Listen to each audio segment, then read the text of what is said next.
Nyt tehdään rosvojen työstä vaikeaa ja asennetaan pakettiautoon ikkunakalterit. Ensiksi ikkunakalterista taitetaan kiinnityspisteet vähän vajaa 90 asteen kulmaa, eli samaan kulmaan mikä se on tuossa kun se tulee autoonkin kiinni.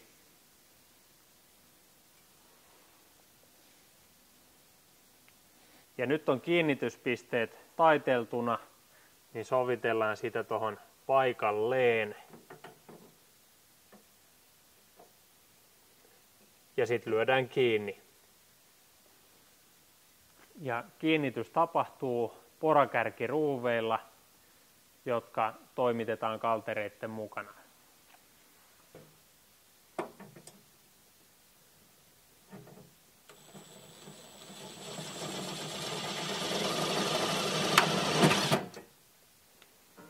Tässä muuten kun kalteria kiinnitetään ja jos vähän jännittää, että tuleeko tänne auton maalipintaan naarmuja, niin sitä voi suojata teipillä.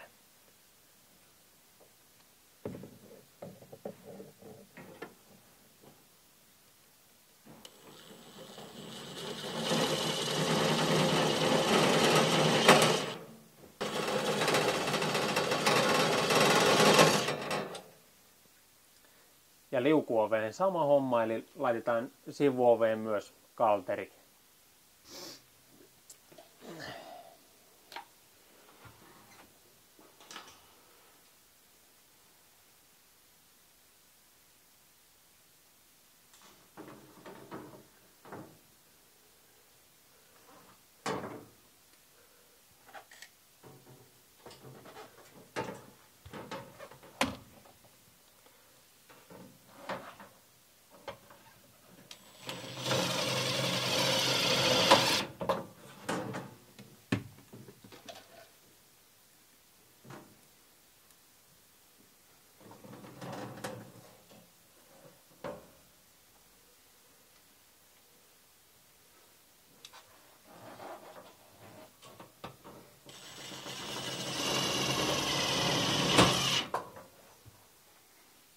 No niin, nyt on kalterit paikallaan ja ruuvit heftattu kiinni.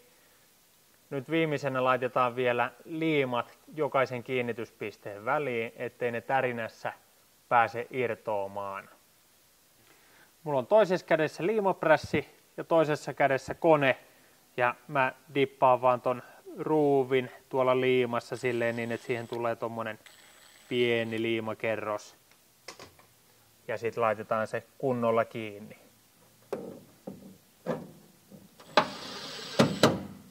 Ja tää toistetaan jokaiselle ruuville.